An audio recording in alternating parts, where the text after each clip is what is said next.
तो दोस्तों काफी सारे लोगों को ना कंफ्यूजन हो रही है कि हमें ओल्ड टैक्स रिजीम में जाना चाहिए या न्यू टैक्स रिजीम में जाना चाहिए। तो हमें आईटीआर कैसे फाइल करनी है, कौन सा टैक्स रिजीम हम चूज करें, या हमें सिर्फ अब सीधा हमें न्यू टैक्स रिजीम में ही अपनी आईटीआर को फाइल करना पड़ेगा। तो आज की वीडियो में हम जानेंगे कि हमें ओल्ड में जाए या न्यू में जाए। तो चलिए वीडियो को शुरू करते हैं।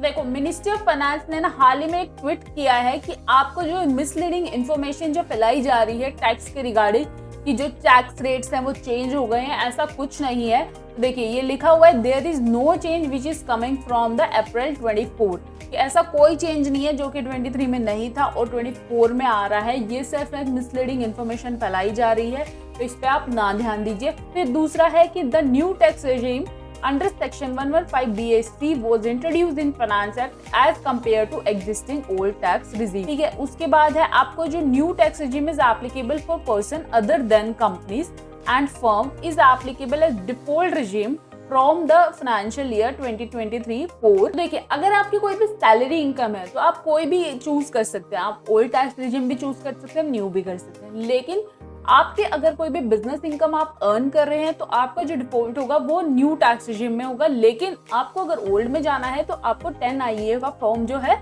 फिल करके सबमिट करना पड़ेगा। तो आप अपने जो न्यू टैक्स रिजीम है उसमें जा सकते हैं। फिर उसके बाद है आपको, तो फिर देखिए अभी बोल रहे हैं कि under the new tax regime the tax rates are significantly lower though the benefits of various exemptions, deductions other than standard deductions और अपना जो फैमिली पेंशन है is not available as in old regime। जैसे old regime में क्या था, आपके ना काफी सारे डिडक्शंस एग्जम्पशंस मिल जाती थी। 80C की डिडक्शंस हो गई, जो चैप्टर 6A की डिडक्शंस है वो हो गई। लेकिन आपका जो न्यू टैक्स रिजीम है ये कह रहे हैं कि स्टैंडर्ड डिडक्शन और आपका जो ये है फैमिली पेंशन की जो डिडक्शन है वो आपको अवेल कर सकते हैं। उसके अलावा कोई आपकी डिडक्शन एग्जम्पशंस नहीं मिलेंगे। ठीक है, उसके बाद है आपका, मैंने आपको ऑलरेडी बता दिया, आप कोई भी टैक्स रिजीम को चूज कर सकते हैं।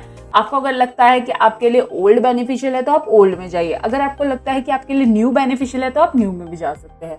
फिर उसके बाद है आपको क्या कह रहा है, ये option for opting out from new tax regime is available till filing of return of assessment year 24-25। मतलब कि अगर आपने जो आईटीआर है वो फाइल करी आपकी ड्यू डेट के बाद, जैसे अगर आप इंडिविजुअल का केस की बात कर रहे हैं, इंडिविजुअल की 31 जुलाई है, आपने अगर 31 जुलाई के बाद आईटीआर फाइल करी तो आप नहीं चेंज कर सकते। आपको ड्यू डेट से पहले ही अपना जो टैक्स रिजीम है उसको चूज करना है, आपको ओल्ड लेना है या न्यू लेना है। फिर है, तो देखिए जो मैं ऑलरेडी आपको बता चुकी हूँ। फिर है कि eligible person without any business income will have the option to choose the regime for each financial year.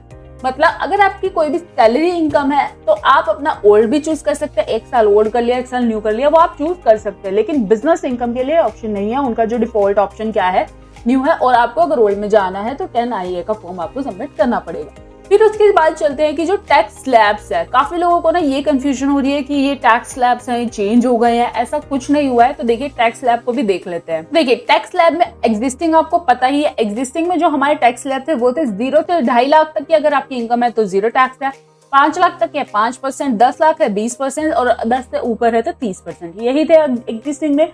फिर उसके बाद है न्यू की अगर हम बात करें तो 3 लाख तक 0 है, 6 लाख तक 5 है और 9 लाख तक 10। अब इसमें भी क्या है, हमें पता ही है कि हमारे को रिबेट मिल जाता है। तो 7 लाख की इनकम तक इसमें भी टैक्स फ्री है अगर हम न्यू टैक्स रिजीम की बात करें तो, और 5 लाख तक हमारे का ओल्ड में भी हो ही जाता है। तो ये थे टैक्स स्लैब। तो अब आपका जो ITR 1 फॉर्म है, अगर आप सैलरी क्लास से बिलोंग करते हैं तो आपका जो अवेलेबल हो चुका है पोर्टल पे, आप तुरंत जाकर उसको फाइल कर सकते हैं, अपनी ITR को फाइल कर सकते हैं। लेकिन आप अपनी ड्यू डेट से पहले अपनी ITR को जरूर फाइल करते हैं। और मैं इस पे एक और सेपरेट वीडियो लेके आऊंगी, ITR 1, ITR 2, 3, 4 कैसे फाइल करें, प्लस में जो 10 IEA का फॉर्म आया है उस पर भी हम डिटेल में वीडियो लेकर आएंगे। तो आप इस इन्फॉर्मेशन को ज्यादा से ज्यादा लोगों तक स्प्रेड कीजिए जिससे किसी को भी मिसलीडिंग ना हो, मिसगाइडेंस ना हो। अगर आपको वीडियो अच्छी लगे तो वीडियो को लाइक जरूर करना, चैनल को जो सब्सक्राइब कर देना है इसे अपडेट सबसे पहले पाने के लिए। और अगर आप हमसे कोई भी टैक्स रिलेटेड गाइडेंस या ITR फाइलिंग कराना चाहते हैं तो नीचे दिए गए नंबर और ईमेल ID पे कॉन्टैक्ट कर सकते हैं।